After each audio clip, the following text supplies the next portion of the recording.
Let's talk about one of the best organizations in all of sports, the Philadelphia Eagles. We're going to discuss everything in today's video, from what the Philadelphia Eagles have done so far in the offseason through free agency, the same with the NFL draft, and ultimately why I do believe there's a great chance that this organization can win back-to-back Super Bowls. Now, we have to start off with their offense. Their offense was phenomenal last year with their brand new offensive coordinator at the time, and Kellen Moore. Kellen Moore did a phenomenal job of going out there and altering his game plan. This was a man that was a scapegoat with the Dallas Cowboys.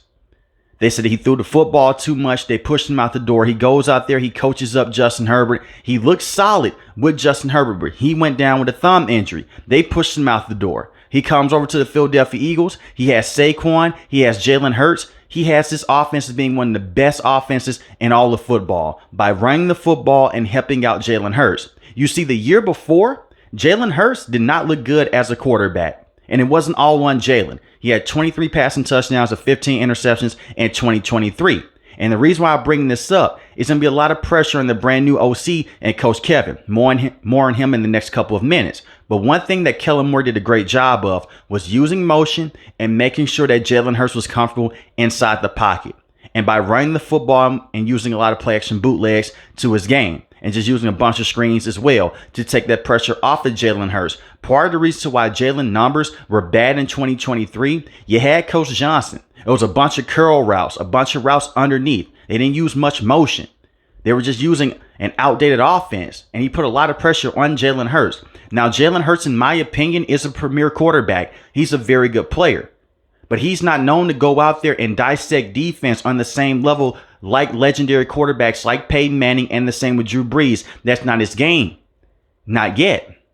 We've seen him do it on a consistent rate in the past, but he's not going to be able to do it week in and week out. You don't want to put all that on Jalen Hurts. And that's what Coach Johnson did. And they flamed out in the first round against Tampa Bay Buccaneers. Kellen Moore comes over. It's a brand new offense. Now, he's no longer here. He's with the New Orleans Saints, and I wish him nothing but the best moving forward. Now, Coach Kevin is a former pass game coordinator with the Philadelphia Eagles. He got to work underneath Kellen Moore, and he is one of Nick Sirianni's closest friends. Hopefully, he can just go out there, run the football, take that pressure off of Jalen Hurts, and continue to run the offense through Saquon and Jalen Hurts' legs. This is not going to be a hard offense to call at all, in my opinion. You have premier players all around. You have a very good quarterback in Jalen Hurts, who had 18 passing touchdowns last season to 5 interceptions. 2,903 passing yards. And once again, Jalen Hurts does have the capability of going out there from week to week and make a lot of sweet throws across the middle of the field.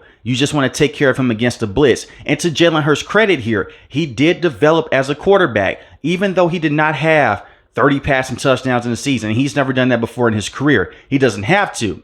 If you pay attention to Jalen Hurts, from his rookie season, he sat down majority of his rookie season behind Carson Wentz. That's when Doug Peterson was still the head coach at the time. He's learned to go out there and have better pre-snap adjustments.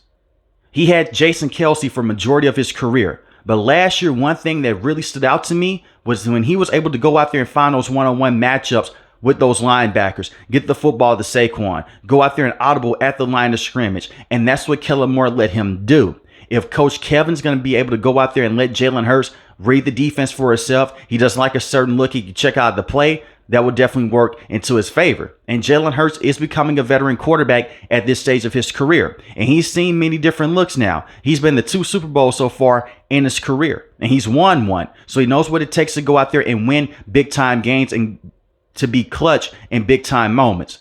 But that's the one thing that stood out to me last season was the fact that Jalen Hurts worked against the blitz on his own with Kellen Moore. Hopefully, Coach Kevin can continue to work on that with Jalen Hurts, and this can still be a top offense in all of football. But you have Jalen Hurts. You have Saquon in the backfield. Saquon was the best running back last season in football. No shade towards Derrick Henry. No shade towards Josh Jacobs. Those are phenomenal players.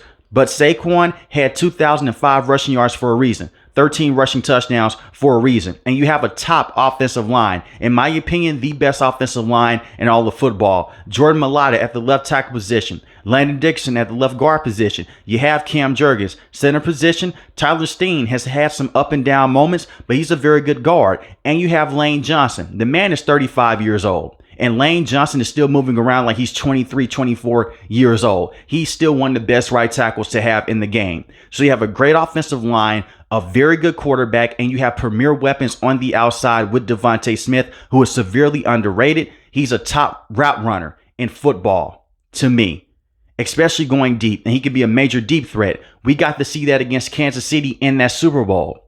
When you look at his numbers last year, he could have easily had more receiving yards. But once again, this is a run-heavy team. 8 receiving touchdowns, 833 receiving yards, average 12 yards a catch. And you have A.J. Brown, who is easily a top wide receiver in the game. 1,079 receiving yards, 7 receiving touchdowns, 16 yards a catch. You have big playmakers on the outside. Now, wide receiving depth could be a problem here. Their number 3 wide receiver right now is Jahan Dotson. He's a former first-round pick with the Washington Commanders. He only had 216 receiving yards last season, 0 receiving touchdowns. But in the playoffs, he has some big-time moments. So we'll see what happens with the wide receiving core. They do have some talent behind Devontae Smith, and the same with A.J. Brown. But if one of those players go down, they're going to be hurting on the outside. But once again, this is a team, they are built through the trenches to go out there and to run the football on a consistent basis over and over again. And the same with Jalen Hurts. That's the one thing that makes him very special in this system with Philadelphia, how he's able to go out there and beat you with his arm, but he can also be a power runner. Look at what he did against the Los Angeles Rams in that playoff game. He had a run that went for 44 yards. So you may say behind Devontae Smith, behind A.J. Brown, they don't have those key weapons. They don't have a consistent number 3 wide receiver. They don't need that. You have Saquon, you can run your offense through. The same with Jalen Hurts, with his legs, with this offensive line. And you have Dallas Goedert, who is coming back for at least one more season with this organization. And I look at Dallas Goedert, he's a very underrated tight end. He just has to stay fully healthy. But Dallas Goedert is still a very good football player. 500 receiving yards last season, 2 receiving touchdowns. He's very good on third down, especially in goal line situations, in terms of going out there and extending the drive. And this is the one thing about this Eagles offense that I really love. They will use time possession. Look at what they've done in the past against the Rams.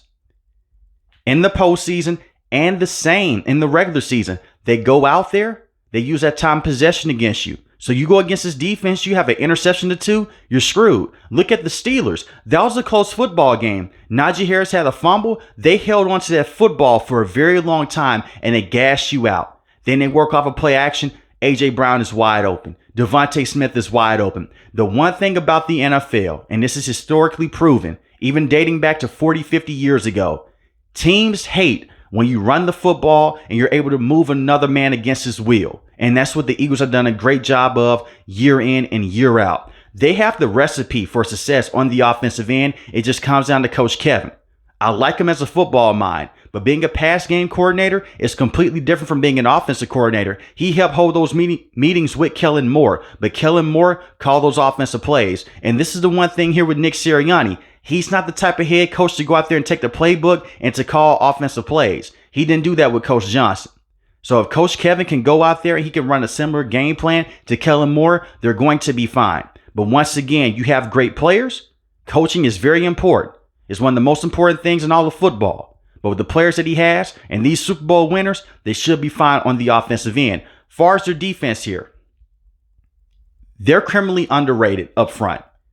I see a lot of people in the national media, they're saying, hey, they lost Brandon Graham. He retired.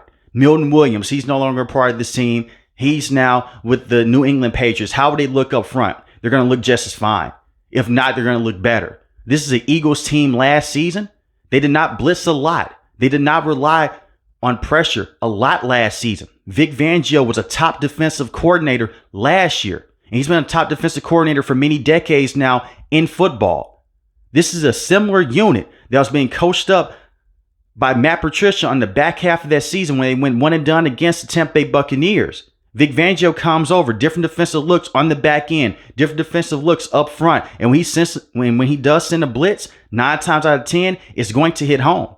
Look at what they did against Patrick Mahomes. They didn't even send a blitz. And they were still able to go out there and get pressure on one of the best quarterbacks that we've seen over and over again because of the coaching.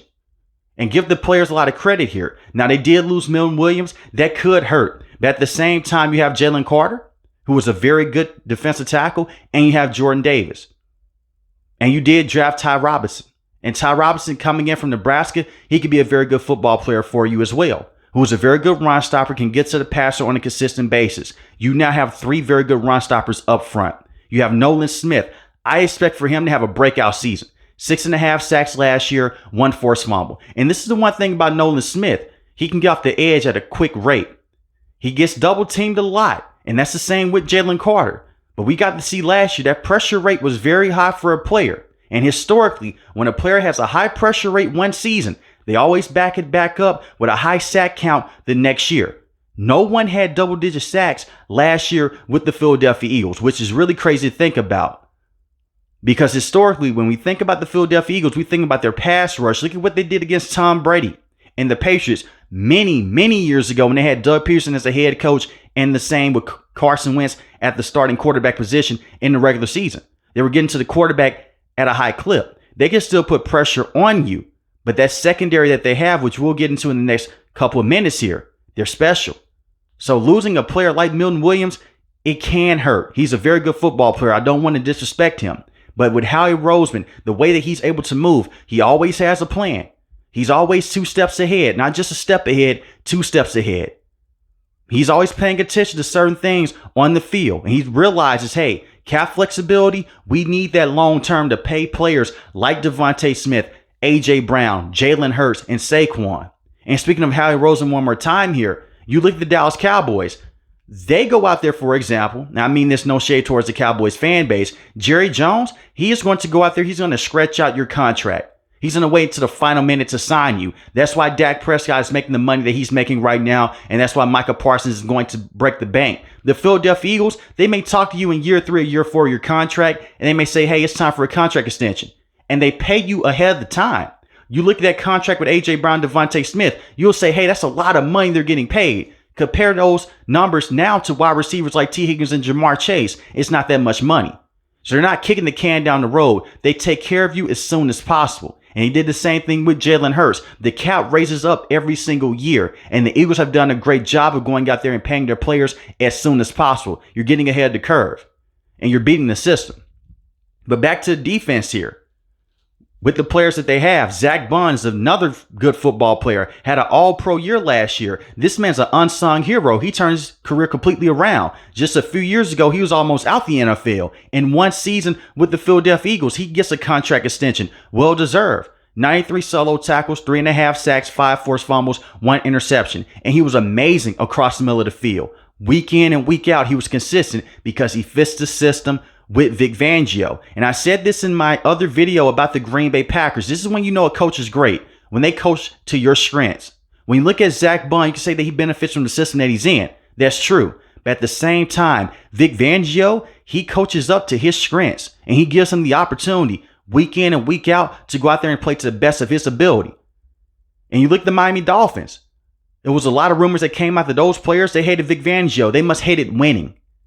Vic Fangio can be a tough coach on you, but at the same time, he's going to get the most out of you. But having Zach Bond, that's a very good linebacker to have long term. Now, Jahad Campbell here, linebacker from Alabama. I said this when they selected him in my draft recap video, round 1. I don't know how the NFL continues to let this happen. The Philadelphia Eagles always get these great players, and they rarely trade up for these players. They don't have to trade within the top 5, the top 10 to get these great players. Either they have a medical that's looking very interesting to where other teams are saying, hey, we don't want to touch him. We may not be able to go out there and depend on him long term. So the Philadelphia Eagles will take a swing on him.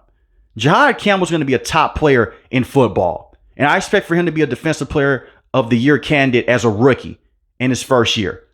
Look at what he was able to do with Alabama. 119 tackles, 55 solo tackles, 2 pass deflections, 5 sacks, 2 forced fumbles, and he had an interception last year in Alabama. You can make the case that he was the best defensive player. He's phenomenal, and he fits the Philadelphia Eagles. Run stopper, get to the passer, cover tight ends, cover running backs out of the backfield. He's a Swiss Army knife playing alongside Zach Bond. I expect for him to wreak havoc week 1 with this team. So do not be surprised when you go against the Dallas Cowboys Thursday Night Football that he's just flying across the field over and over again.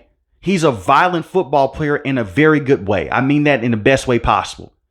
And you have Nakobe Dean, who can also wreak a lot of havoc. Coming off the edge, had 3 sacks, 1 forced fumble, 1 interception, 80 solo tackles. It's a group effort up front with their defense in terms of just going back there and getting to the passer over and over again and covering those tight ends and beating up those wide receivers. They have so much versatility up front in their front seven, where guys are able to cover running backs out of the backfield, get to the passer, cover wide receivers coming across the middle if they are throwing slant patterns, if it's a lot of in routes over and over again. That's what the Philadelphia Eagles have right now. And they have one of the best drafts in 2025, in my opinion. You sign Azeez Ojulari, who had 6 sacks last year with the New York Giants.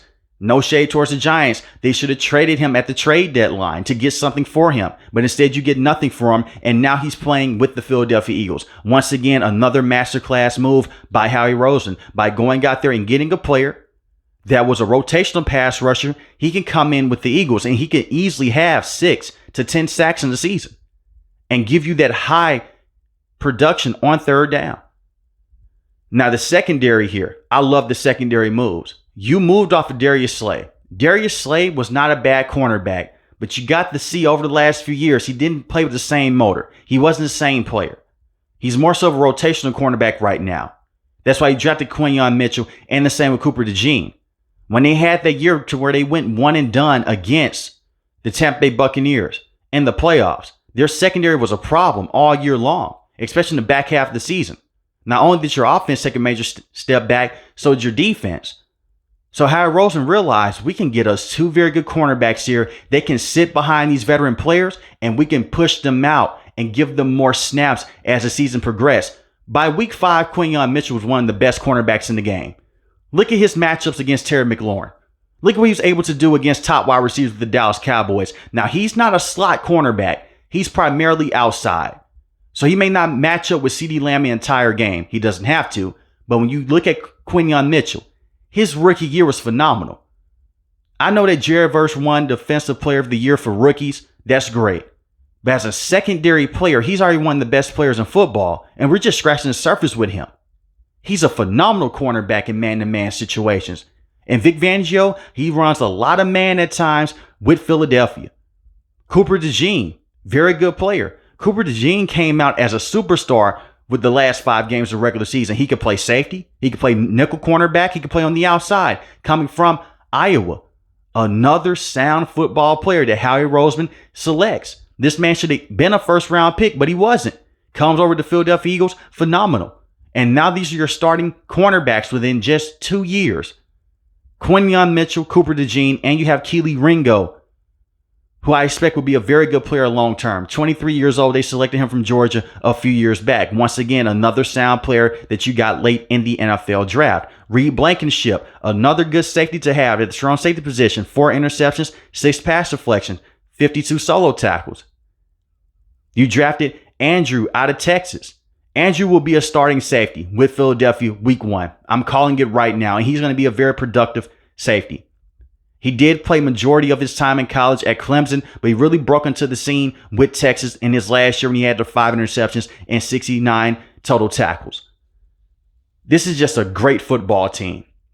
And when you look at the NFC, the main contenders, Philadelphia Eagles, Detroit Lions, Washington Commanders, you can say the San Francisco 49ers, they're fully healthy. No disrespect to any of those teams, but I have the Philadelphia Eagles better than all those teams right now. They just do a great job of developing players, drafting them, and making sure that they're able to go by week 1. It's a great culture. And I do want to give Nick Sirianni his flowers here. When you look at Nick Sirianni, his first 4 seasons in the NFL have been great. He's never had a losing season. 2 Super Bowl appearances. He got his first Super Bowl appearance in year 2 with this organization. And he just got a Super Bowl win. He's 48-20, 6-3 in the postseason. This is the same man that was on the hot seat for hiring 2 bad coordinators and Coach Johnson, and the same with Coach Asai. And Coach Asai was so bad at his DC, they had Matt Patricia calling plays in the back half of that season. If it wasn't for a holding penalty on Juju Smith-Schuster, we're talking about Nick Sirianni having 2 Super Bowl wins in 4 years. That's crazy. That's damn near unheard of at this level of football.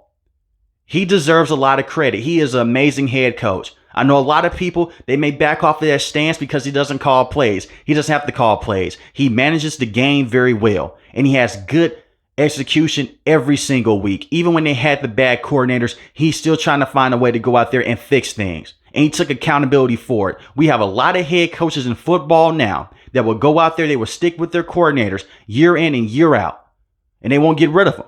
But he realized I made a huge mistake here. I hired 2 bad coordinators. I'm going to move off of both of those guys. I'm going to bring in Kellen Moore. I'm going to bring in Vic Fangio. We're going to make this Super Bowl push the next season. They've only had one season where they only had single wins, and that's when he went 9-8. And that was the first year with Nick Sirianni. Ever since that season, double-digit win seasons, year in and year out.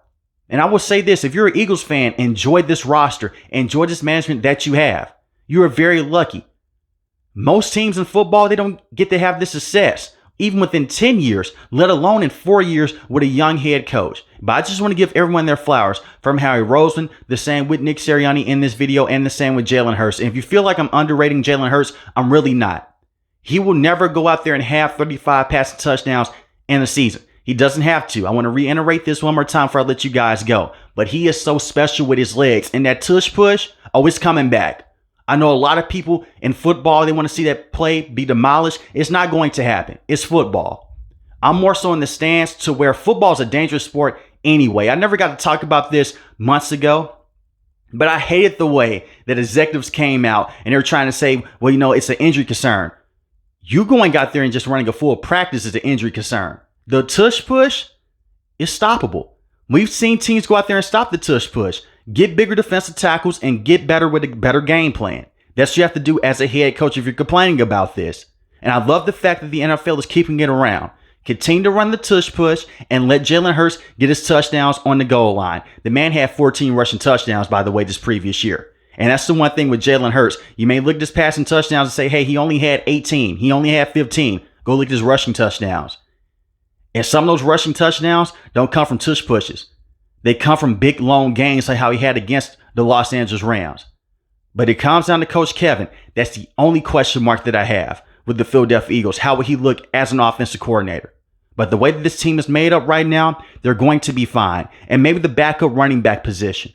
But besides that, they're going to be an amazing football team. And I have them being the favorite in the NFC as I record this video. And they did sign A.J. Dillon from the Green Bay Packers. Big, bruising running back. If he can stay fully healthy, that's an amazing running back to have behind Saquon. But let me know in the comment section below, how do you feel about the Philadelphia Eagles? And do you see this organization winning back-to-back Super Bowls? If you're new to the channel, hit the subscribe button. If you like the video, hit the like button. Most importantly, I want each and every last one of you guys stay safe, stay positive. Thanks for the video, guys. God bless.